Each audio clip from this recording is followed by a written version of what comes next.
big trip on the horizon? Before you depart, you gotta park. The parking spot is a simpler, easier way to navigate airport parking, and you can save when you book online. You're guaranteed a spot, and we even pick you up at your trunk in our yellow and black spotted shuttles and take you straight to the terminal. Parking and saving come full circle at The Parking Spot. The Parking Spot, proud sponsor of Rice University. Visit theparkingspot.com to reserve your spot today.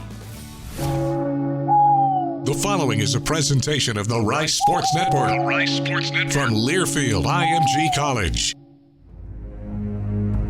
On the Rice Sports Network from Learfield IMG College, welcome to Rice Owls Insider, powered by IBEW Local 716, lighting up Rice University in Houston for over 100 years. Karlgaard Brewing Company, crafted for serious fun. And by AT&T Sportsnet, the TV home of the Astros and Rockets. Now, here's the voice of the Owls, J.P. Heath. Welcome back to Rice Owls Insider here from Learfield IMG College. I am J.P. Heath, voice of your Rice Owls. And look at us. Recording this. If you're on YouTube, by the way, that's a shameless plug on the Rice Athletics YouTube channel. If you're listening on the podcast, you can go see some portion of the digs. See that guy there? Me? Anthony Rendon. He's a cool guy. Know him. But recently decked it out with those photos you see in the back. But this doesn't help the podcast folks that are listening, only as a tease to the YouTube side of things. And on the YouTube side, you can subscribe on your favorite podcast outlet of choice. This is Rice Owls Insider, presented to you by our friends at IBEW Local 716. Jam-packed show today with head baseball coach Matt Bragga. Obviously, it's been a tough time for baseball.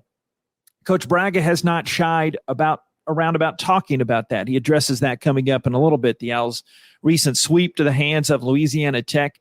And we head northeasterlyward, still part of the South, to Norfolk, Virginia, to take on the nationally ranked ODU Monarchs. All-day games that you can catch on the TuneIn app, ricehouse.com, and the Rice Game Day app as well.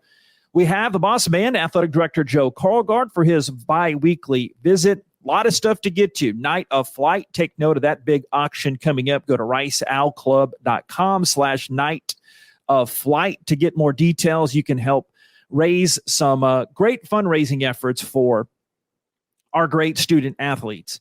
And Joe and I will talk about that more in a second. And if that wasn't enough, we have Matthew Bartlett of the Roost fame. I get no royalties, but truly, I believe he does the best job covering our Rice Owls. Nobody does them better. At theroost.com. It's at theroost.com. He's explained it to me before, but the verbiage, it is at theroost.com. Anyway, just a little small detail there. But Matthew, coming up, we'll talk some Rice spring football. Rice volleyball is in the NCAA tournament for a third straight year. They play North Carolina A&T late Wednesday night. So by the time most of you are watching this, yay Owls Rice fight, they would have already defeated North Carolina A&T, we hope.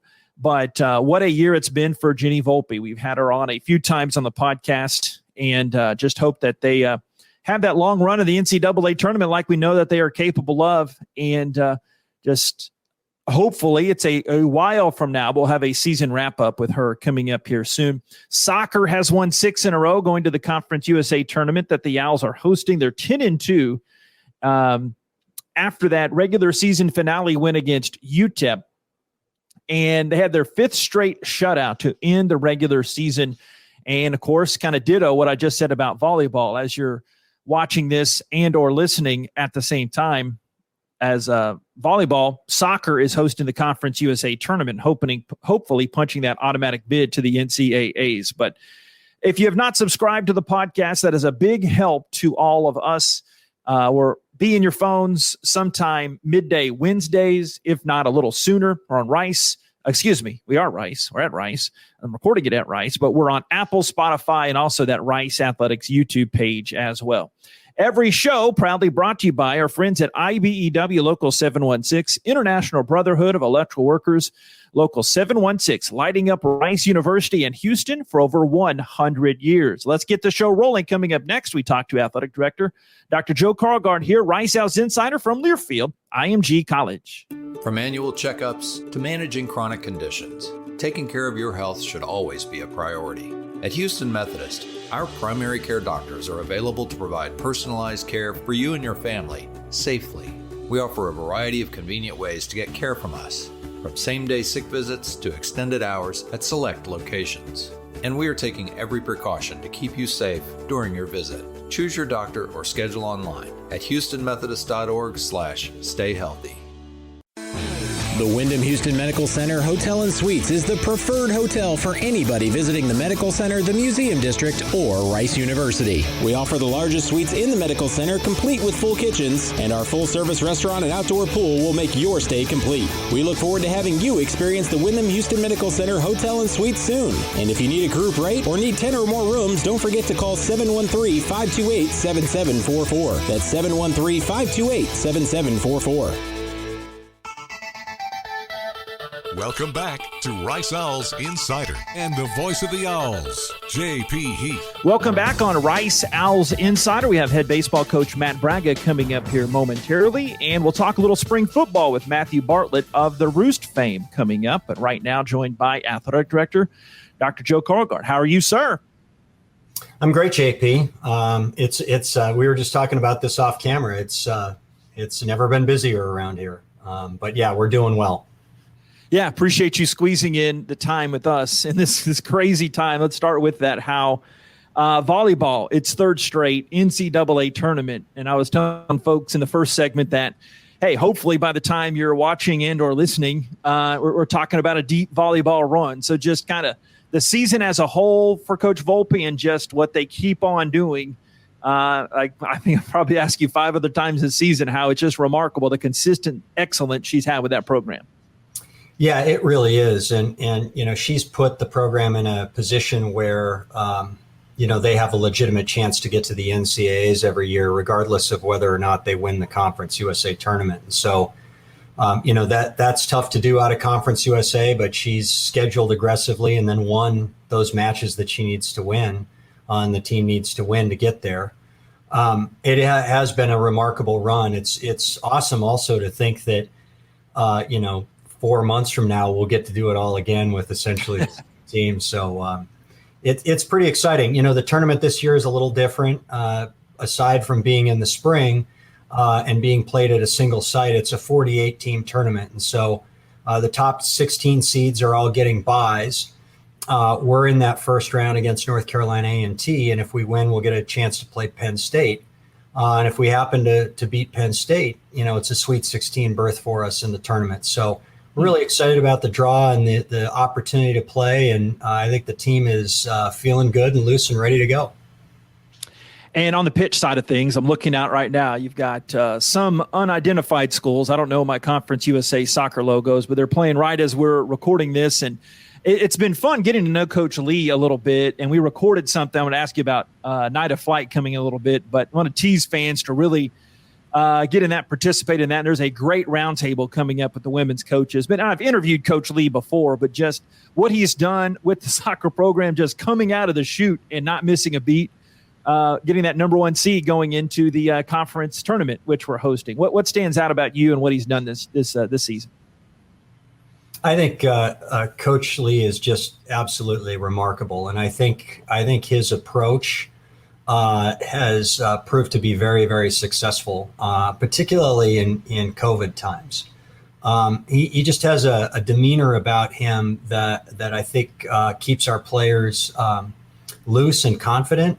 I mean, just watching us play Texas A&M several weeks back, a match that we won and that, has sort of catapulted us up in the RPI. We're in a tie game with them, and it felt like our players smelled blood in the water, that they were really being aggressive, and I just think sometimes when you're in that position and you're matched up against a ranked team and you're the underdog, that it would be a natural tendency to try and play for a draw in that scenario. And that's not the way we played at all. So, and I attribute a lot of that to not just Brian, but Travis and Megan, our staff, and the senior and junior leadership on the team as well. It's been great. I expect us to continue to get even better. And his leadership in the program is something we value very much. One of the big items the last few weeks, big news-making items, of course, was Tina Langley leading the team to a WNIT championship, and she takes the job at Washington. I just wanted to, we're Rice Owls Insider for a reason. If you don't mind, give us some perspective on what goes into a search like this, how hard it, of course, is going to be to replace Coach Langley, but I'm sure you have plenty of great candidates in store to go over. Well, over the course of her 6 years here, Tina built a remarkable program, and I think one that is a proof of concept. People can see how good Rice can be, and that does make the job more attractive. The other thing is Stacy Mosley and I have been preparing for the possibility of losing Tina for a couple of years. She's just one of the hot names in coaching. I think she's an elite level coach. I think she'll do very well at Washington. So we're ready. We're about a little over a week into the search process now. We do have some high level interest. I expect that we'll be in the process for another week to 2 weeks, and that we'll bring an outstanding coach in. We're working with, it's me and Stacy working with JP Abercrombie, who's our associate AD for SOAR and our chief diversity, equity, and inclusion officer. And we're also working with Kyle Bowlesby, who's a search consultant who was with Korn Ferry for a long time and then branched off and founded his own company a few years ago. And he's been great in sourcing candidates, in developing search profiles for us. So we're working through that process right now. One of the things we've gotten used to in COVID times is doing things virtually. And so, it's a little less personal in nature, but on the other hand, you can do a lot more via Zoom. And so I feel like we're doing a really good job of making sure that we look, in every possible corner to find a good candidate. We also did talk to the student athletes about the characteristics that they want to see in their next head coach and the things that are important to them, both to improve upon and to maintain from the program that they've been a part of the last couple of years. I know no coaching search is the same, obviously different sports and different times you have them, but is that something you expect in the next couple of weeks, or is it really unfair to try to put a time limit on when you could have a new head coach? No, we expect to be done here shortly. I would say somewhere between a week and 2 weeks, we'll probably have it wrapped up.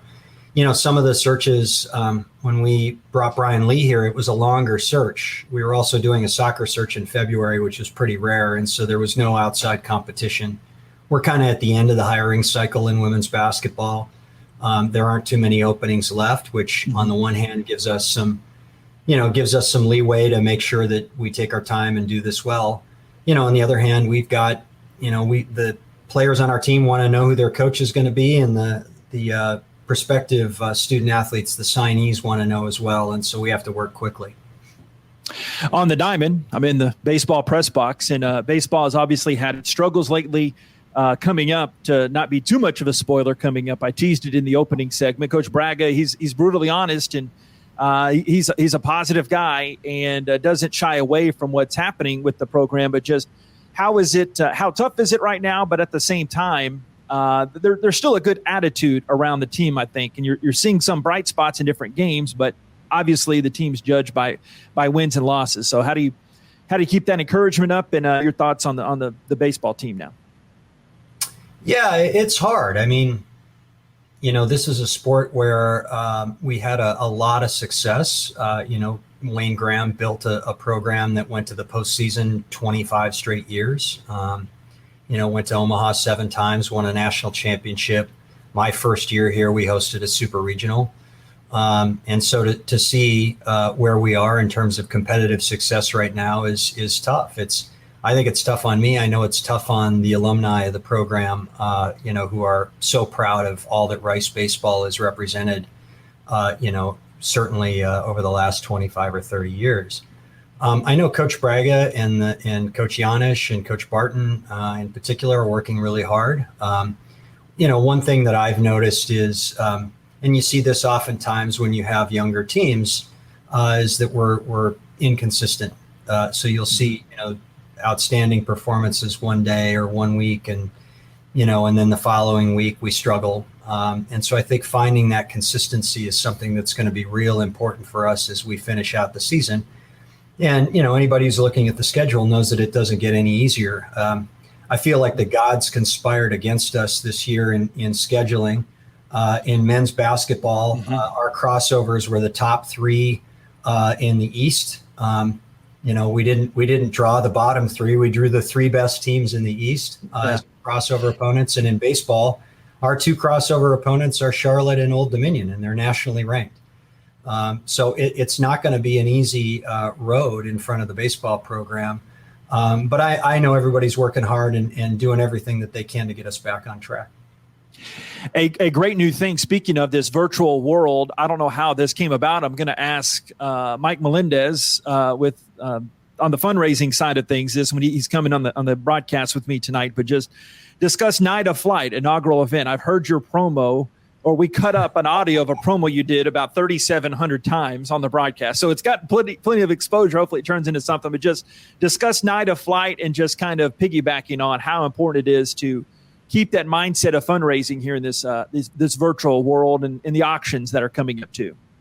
Yeah, it's, usually we do Evening for Rice's Honor and the Rice Athletic Hall of Fame, in alternating years. That's an opportunity for us to get together and celebrate Rice athletics, for us to raise some funds for the athletic department via an event. And, COVID has shelved all of that. And so, I've been speaking with Mike and other folks about things that we could do. And, the idea that we would do something virtual and that we would offer up an auction is something that Mike came up with. I think the Fondren Library here on campus has done their Friends of Fondren event with an auction. It's worked very, very well. Steve and Letitia Trauber are behind it and helping to sponsor it. And I think we've got some really cool things up for auction. And so I'm hoping that, that people will participate, that people understand, our fans and supporters and parents and everybody who cares about Rice athletics understands that, even in a time where we're not necessarily having full crowds and fans in the stands, and that we're not able to get out and do the things that we normally do when we're not in a pandemic, that raising the funds to support the experience of our student athletes is still really important.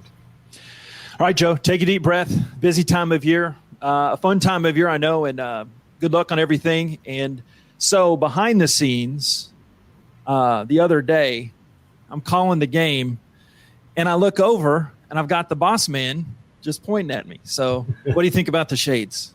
I loved them.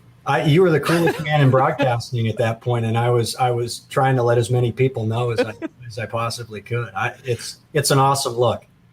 I asked Bob later. I was like, "What was he talking about?" I assumed what you just said. That's what it was. But anyway, it's not so bright now. I don't need them. But but your future's bright, so you got yes. Amen. Hey, thank you much, Joe. Appreciate you. All right, thank you, JP. Joe Karlgaard, athletic director. Stay tuned here on Rice Owls Insider. We'll hear from baseball coach Matt Bragga coming up next year from Learfield IMG College.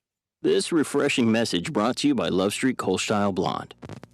If you're in the mood for something new that's not really new and actually feels like it's been around the whole time, then take a trip down Love Street. This easy-drinking, anytime Kolschstyle Blonde goes great with your favorite record and favorite people. It's a refreshing beer and a state of mind. But I'm just a voice on the radio. You should try it out for yourself. All you need is Love Street. Brewed with love in Houston, Texas at the Karlgaard Brewing Company. The members of the International Brotherhood of Electrical Workers Local 716 built the things that make Rice University and Houston great, and we want you to join us. Build a better career. To find out more, visit ibew716.net. You're listening to Rice Owls Insider. Let's rejoin JP Heath. Welcome back on Rice Owls Insider. Hope all is well for you out there. Head coach Matt Bragga with us right now. Coach, how are you? I'm doing fine, JP. How are you doing, bud? Yeah, can't complain. I know it was a rough weekend. The one thing I wanted to start out with was how positive the guys have been and just some of the things you and the staff have been doing, because it was pretty light in trying to keep them positive and motivated. So what are the things you've tried to do? We'll break down the box scores here in a second, but what are some of the things you try to do to keep their spirits up in a tough time? I know. Yeah, I mean, it is difficult when you're losing games. It's hard on everybody. It's hard on the coach. It's hard on everybody, the players, anybody that has anything to do with this program. It's hard on. Heck, if I was a fan, it'd be hard on me as a fan, and I am a fan of our team. So I get that. But one thing we can never do is, at least do the best we can, because the human spirit when you're losing it, whatever it is you're playing, whether you're losing a ping pong match or ping pong game, whatever it is, like it's the human spirit wants to be defeated in those moments. And so for our team perspective, the worst thing that we can do as a coaching staff is be defeated and act defeated. And because we're not, like, I like this group of young men. This is a good group of young men. We're not good enough yet. We're working to get there. But, man, I don't want them defeated. I want them to believe that every game they go out there, they have an opportunity to win. And I don't care whether it's against a ranked Old Dominion team, a ranked Charlotte team, a ranked Louisiana Tech team, whatever it may be. Like, we have an opportunity to go out here and do something, and I believe in them. And I think that's the key, JP. Like, we're not good enough yet, but I will not lose hope in these young men. I will not. It will not happen. It doesn't mean I won't get upset at times. It doesn't mean I won't get angry with them at times. It doesn't mean that I'm perfect, but we will fight like crazy to get this thing going in the right direction, and I think these guys can do that. I know it's not fair to say one thing decided the series, because obviously it's run scored and the way the games play out, but 29-5, the walks disparity, we talked about a little bit before yesterday's game. But so again, I know if we had all the answers, we'd both be rich men, but how do you try to sway that and get that going back in the right direction? Yeah, it's funny. Coming into the weekend, our walk numbers were equal to our opponent's walk numbers. Like, if you looked at our offense and other teams' offenses, the walk numbers were even. Well, that got thrown out the window this weekend. And quite frankly, it started last weekend. At middle, even though we pitched decent, like the numbers, the runs allowed were decent, the walk numbers are just too high. And so it's got to become, a point of emphasis, which it has been. It's not like it hasn't been, but you have to throw strikes in this game. You give away free bases, you're going to get beat. And it doesn't matter who you play. When you give up free bases, whether it's because you overthrow a cutoff man, or it's a wild pitch, or a pass ball, or a balk, whatever it may be, but in this case, it's walk, you're going to lose those games. But here's the other thing that's not seen in this. When you're walking a lot of guys, you're also typically pitching behind in the count. 2-0, 3-1.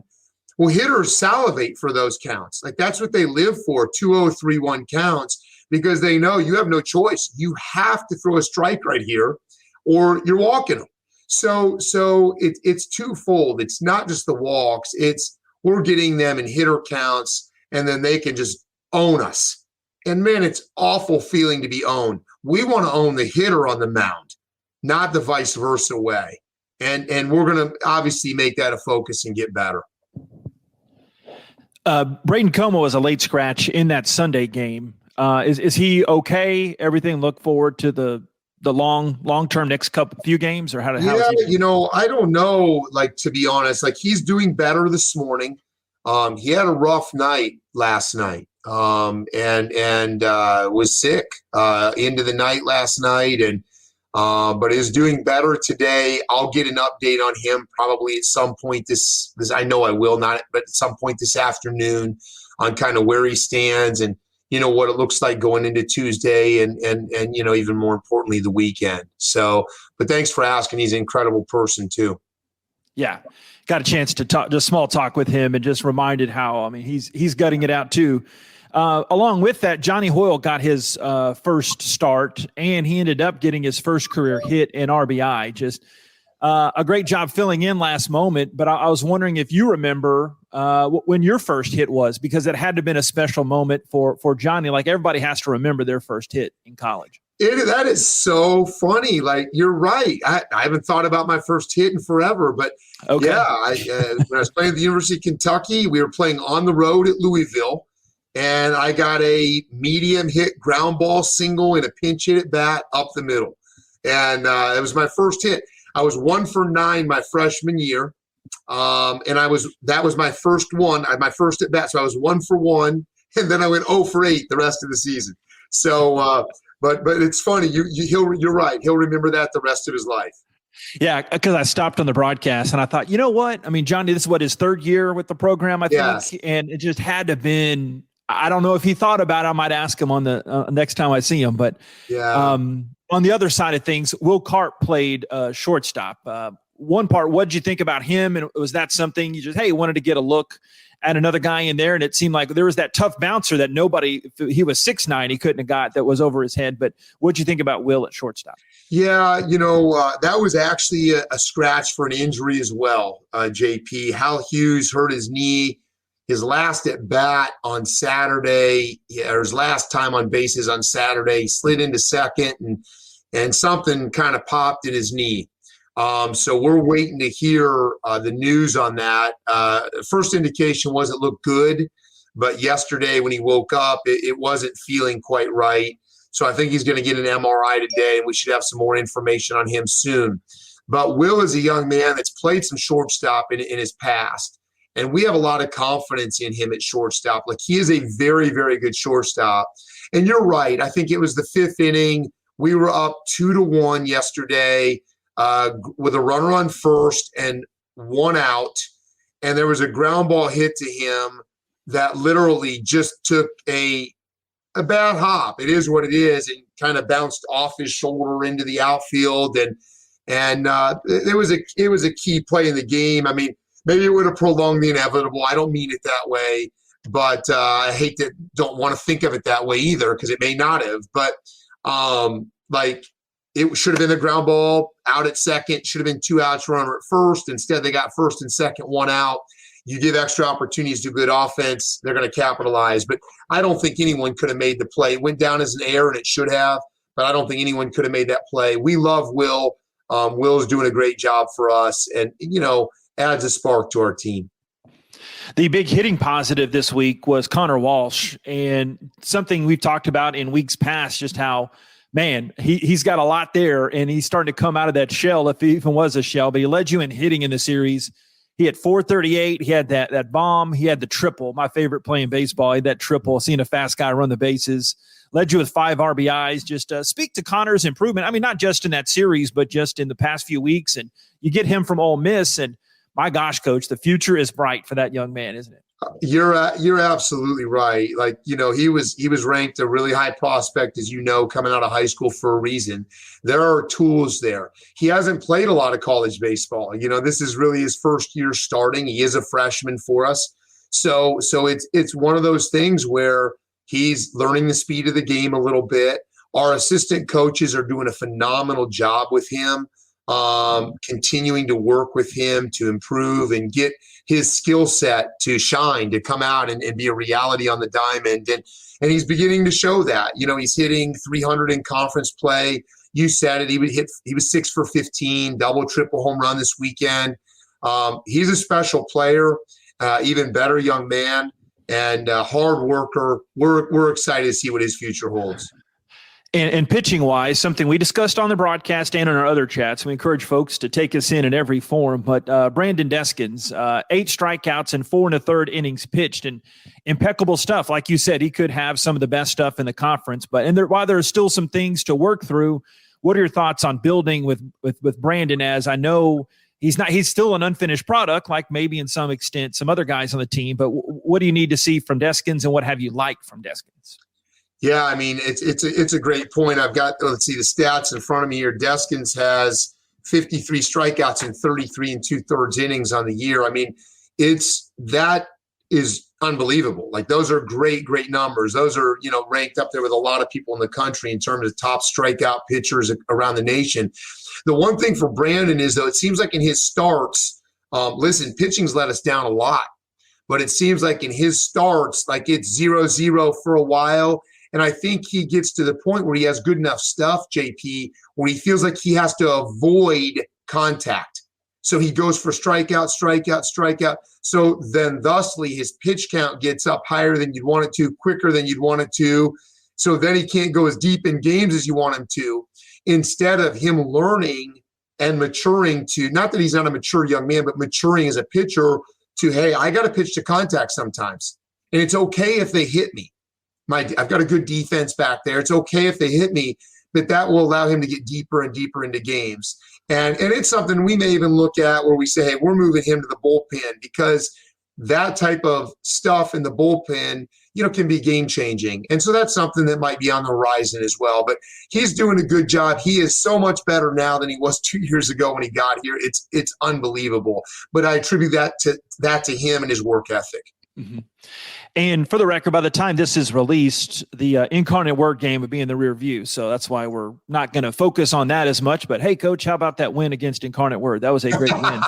I like that. Let's focus positive. That's I'm a positive guy, Coach.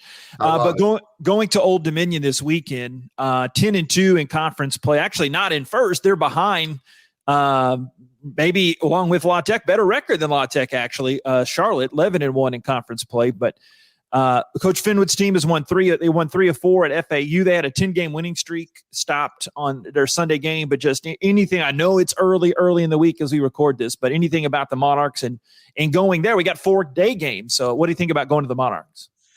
Well, I'll tell you what, the one thing that jumps out, and they do have a couple really good arms, so I don't want to dismiss that either. You don't get ranked in the top 25 where they are right now. I think they're 21st or 3rd, something like that, without having good pitching. So I don't want to dismiss that at all, but I will say this: their offense is their strength. Coming into the weekend, I think they were hitting over 330 or something like that in conference play as a team. On the year overall, they've got like 55 or 60 home runs. That's near the top in the nation. So offensively, they're a very good team, top to bottom. Their 8-hole hitter has 11 doubles and 8 home runs. So there's not a lot of. Those are fun teams to coach when you're the coach, because there's not a lot of holes in that offense. And so that's going to be difficult to meander through their lineup. But at the same point in time, I mentioned it a few minutes ago, like, hey, listen, we're not going up there thinking, oh, well, this series is over. They're 10-2 and won 3 out of 4 at Florida Atlantic. That's a tough place to go win a series. Like, that's not my DNA. It's not the way no matter what our record is, I will never think that way. And I love the young men that we're coaching, and I believe in them. And hey, let's go do our thing, not worry about our opponent, and see if we can scratch some wins out of that place. Can't wait, Coach. I'll be there, and I think I'm broadcasting outside, so you get to hear a lot more of me than you probably want to. But I always appreciate. We had the Schnauzers; they kept quiet for us. You got to meet Daisy there. So anyway, she was chirping in. Love some Rice baseball. But Coach, we'll be talking to you soon. Have a great day. Okay. Thanks, JP. You too, buddy. Thank you, sir. Matt Bragga, head coach of our Rice Owls, back on Rice Owls Insider right after this from Learfield IMG College. Rockets fans, AT&T Sportsnet is your home for everything Rockets. Stay up to date with your favorite team and follow ATT Sportsnet SW on social media for exclusive content. Hear from Kaylee Griffin and Matt Bullard for insight on what's going on around the team. I think he's going to be really, really good for the Houston Rockets. Plus new episodes of Rockets All Access. Turn to AT&T Sportsnet from pregame to postgame. Watch every game, only on AT&T Sportsnet. Welcome back to Rice Owls Insider. Here again, the voice of the Owls, JP Heath. Our next guest here on Rice Owls Insider needs no introduction, but we will do it anyway. He is from The Roost, at theroost.com, at The Roost on Twitter. And either he just started Gramming or he's been Gramming a while, and I just now noticed it, but he's on the Gram as well, hip with those youngins, that young demo. Matthew, how are you? Hey, one day at a time. Thanks for having me on, JP. It's good to see your face. Yes, sir. Imagine that. We were texting back and forth, and baseball season usually are Sundays of getting together and catching up on some of this spring news. So this not that anyone could replace that, but we're going to try to do some of that here and talk a little, I guess, mainly focus on the Owls gridiron here because as I admittedly say all the time, hey, I come to Matthew for all my news here. So let's talk some football. But just overall spring ball, what did you see and what did you like about spring ball? Just kind of a eye in the sky type of a question first. Well, I mean, it's got to start with the defense, right? And what Brian Smith has done over the past couple seasons at Rice. I went out to the second scrimmage and I watched them do 15, 20 situational drills go down the field. And I saw one touchdown scored by the offense, and that came from the 2-yard line on a goal line drill. So that was pretty exciting. Offense did get one back in the spring game, had a couple touchdowns sprinkled in there. And I think the offense actually won the spring game. So you saw a little bit of both sides winning, which is probably a good thing in the long run. What about position battles? What do you think? Obviously, quarterback's going to get the big headline, and everybody's going to be wondering about that. But like we saw last year with Coach Bloomgren, they're not going to name a starter really even before the Arkansas game until a couple weeks out at the soonest. But so take that as you will as well. Like what do you see position battles, but kind of lump quarterback in there as well? What do you think? JP, one of these years, we're not going to be talking about a quarterback position battle in fall camp. Like it's going to happen. We'll speak it into being. But yeah, I mean, you got to start there. And Wiley Green, former scout team quarterback turned starter turned scout team quarterback, is back at the lead for the quarterback job there. It's him and incoming grad Jake Constantine, who's kind of drinking through a fire hose and trying to learn everything with this pro system. So it's going to be one of those two guys more than likely. And I think they like what they saw this spring, but you're right. It's going to take a lot of the fall and hopefully for Jake to get caught up to speed. We'll see that. And then two other positions that I'm really curious about.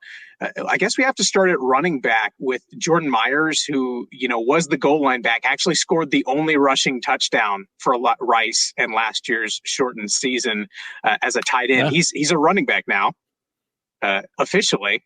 Okay. So it's going to be I don't expect him to be, touching the ball 20 times a game, but he's going to have that short yardage kind of role. And then Kalen Griffin, man, that kid is special and runs hard. And if he can hold on to the football, which we saw at times last year, that kind of mental consistency, he has some growth to do, but he looked really good. So I don't know who's going to be the starter. You got Juma there, how they deploy that position and find production there.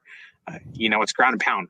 If you can't run the football in this offense, you're going to be in trouble. So I think those are the two probably I'm most curious about.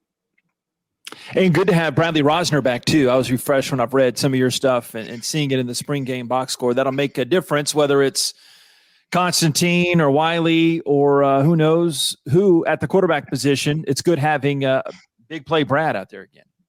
Yeah, that was watching him catch a touchdown in Rice Stadium. I had to pinch myself. It was quite remarkable. And you, JP, you know this as well as anybody. By the time they got to the UAB game last year, the last game of the season, they had one scholarship wide receiver practicing, and that was Jake Bailey, and he wasn't at 100%. So they had no fully healthy wide receivers. So to see Rosner and Bailey, August Pete back, Trey Patterson, a grad guy, or I guess a transfer that's come in, so many options in the receiving game. I'm cautiously optimistic that we're going to see a couple of more plays through the air.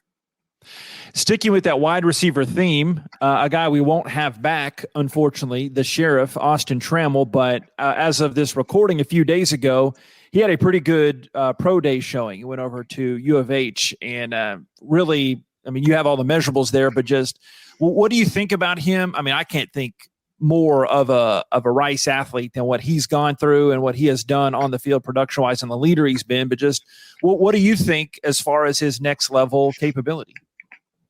I mean, he's got a lot of those Walter brothers in him, right? That might not fit all of the physical measurements that you want for a next level player, but you put him on the field and he just keeps producing. And he had a tremendous pro day, and I'm not going to sit there and tell you the NFL scout if this hand size is great and this 40 time is required for this kind of. I don't know all those details, but he worked out with the guys at U of H. And him and Marquez Stevenson were on the field at the same time. And you remember Marquez and what he was able to do to the Rice secondary a couple years ago. And Trammell, on the agility drills in particular, outpaced him. And that's not something I probably would have thought at first. So tested really, really well. And, he's one of those guys that you just need to give him a chance, and we'll see what happens. One of the big things I like about you having on here, we need to get you on more often, is you're a guest that knows a lot about the Rice recruiting side of things. And again, I readily admit, hey, I go to you for some of that info. And I know there's only been the one commitment so far this offseason with Davion Carter. But at the same time, I mean, what do you expect? I know while that's the only commit so far, what do you think is the need out of this upcoming class, not the one just signed, but this upcoming class coming up?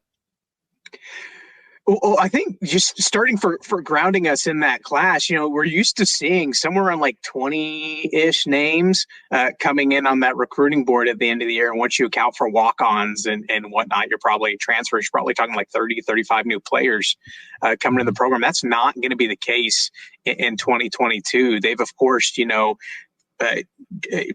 eased up the eligibility restrictions for this coming class with COVID and the extra year and everything that's going on. So this class, it's going to depend on what happens with the scholarships that are left over at the end of the year, but it's going to be smaller.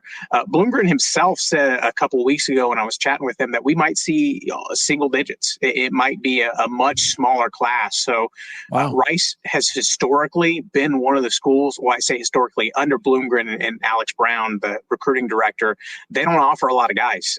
They call it, hunting with a rifle instead of a shotgun. So far with other schools, blasting things out, I can go pull up my offer board right now. They offered 19 kids, which is about right for how we expect. So yeah, one commitment so far, and it was a big one. Again, not a recruiting guru so far, but Davion Carter, 3-star kid, a fringe of a top 100 player in the state of Texas, picked Rice over Baylor, which is anytime you can get a head-to-head win over a Power 5 program right down the road.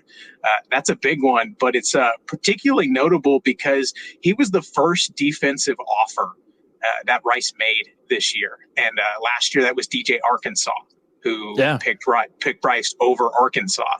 And so this staff is pretty good at identifying the talent that fits in their scheme. And so if you could have told them they can start right at the top and get the guy they want, especially in the trenches, you think DeBraylon Carroll and Elijah Garcia, you add another guy of that caliber, his defense is going to keep humming, and that's exactly what you need. Now, speaking of DJ, he probably is going to be one of the answers to the next question, but who do you see as guys that came from really the December signing class? I mean, the February signing class, there was nobody new. But I guess you mix in the transfers. So I guess technically there might've been. So who do you see? I mean, DJ Arkansas helping out early, but it's such a deep defense now, and they've built it where they don't have to rely on the true freshmen. So how do you think that works itself out? And who are some of the youngsters that could come in and hit the ground early, offensively or defensively? Yeah, well, I don't know about youngsters, but I mentioned Trey Patterson. He's a transfer from New Mexico. He was in here an early enrollee for the spring. Desmond Baker could be a guy who's going to contend at start at linebacker. He was a JUCO kid that Rice brought in, and they've had a good amount of success with the JUCO ranks. With how things have been unsettled at quarterback, Shoki Etrius, I'm not going to rule it out at this point. We saw Wiley take the reins his freshman year and end up starting, and that's a kid who's a competitor. So, I'd be interested there. I think they've built out a lot of depth. If I'm going to throw out one guy, look for Peyton Stevenson, 6'3" wide receiver from Alabama. He's a guy that, had he been on the roster last year, he would have been the starting X receiver with Brad Rosner out. That big body you put out on the outside and you throw it up and you say, go get it. So they have Rosner and they have August Pete, but I don't know if August Pete is he's not built in the same way that you're going to stick him out every down and have him be that guy. So, I think you could see Stevenson. You got to see somebody else emerge in the passing game. And there's no telling who that could be. The guy could be on the roster. It could be Zay Knipe. We've been waiting for a while for him to be healthy. He could be a difference maker. So it's wide open after you get past Jake Bailey and Brad Rosner. So somebody's going to step up. Is it August yet? No, I think so. Not, but I hope so, but I don't think it is. But because I've got a few baseball games ahead of that, but I can't wait until it is. Get to actually see some more ball when I can actually make it. But I still love my baseball season. But anyway, Matthew, thank you very much. AtTheRoost.com.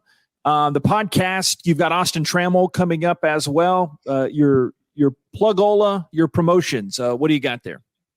Yeah, absolutely. Go follow us at theroost.com. Like you mentioned, we're working on the gram. We're getting there. I'm going to need some of the young folks to teach me there, but we're there, Facebook, Twitter, whole 9 yards. And of course we got some good stuff coming up. If you want to get the recap and the roundup on what happened this spring, go grab our Patreon, patreon.com/AskTheRoost. We got you plugged in there with everything from spring recruiting, special features. And, we got the preview coming up in the summer. So we'll keep trucking.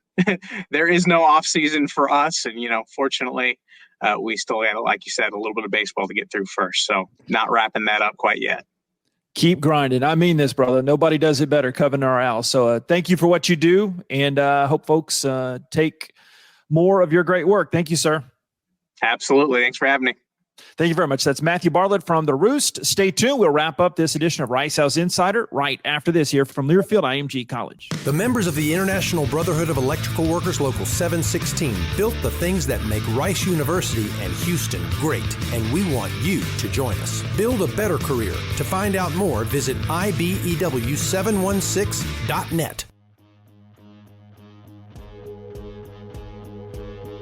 That does it for another edition of Rice Owls Insider here from Learfield IMG College. Put the shades back on, Joe. See, for you continuity hounds, you're having a field day because you notice with Coach Bragga recorded that one at the Heath Casa, but recording this one before the Rice Incarnate Word baseball game. So anyway, hard to look this cool, guys and girls. Hard to look this cool, but. Don't forget to check us out. We have Rice Owls baseball at ODU coming up this next weekend. All right, actually, Owls against nationally ranked Old Dominion, all-day games. So if you're listening / or watching this before that trip, tune in app, riceowls.com, and the Rice Game Day app as well. Thanks to the aforementioned athletic director, Joe Karlgaard. Appreciate him giving us some of his time. Obviously, Matt Bragga. Thanks to him as well. And the weekly chats here during baseball season with Coach Bragga. And thanks to my guy, Matthew Bartlett, for joining us. And again, check him out at theroost.com and all across social media. He got me really pumped up for some football. Can't wait to be on the trip to Fayetteville coming up here soon. Have a great rest of this day or night. God bless. Go Owls, Rice fight. And we'll talk to you next time here on Rice Owls Insider from Learfield IMG College. On the Rice Sports Network from Learfield IMG College, you've been listening to Rice Owls Insider, powered by IBEW Local 716, lighting up Rice University in Houston for over 100 years. Karlgaard Brewing Company, crafted for serious fun. And by AT&T Sportsnet, the TV home of the Astros and Rockets. The preceding has been a Learfield IMG College presentation on the Rice Sports Network.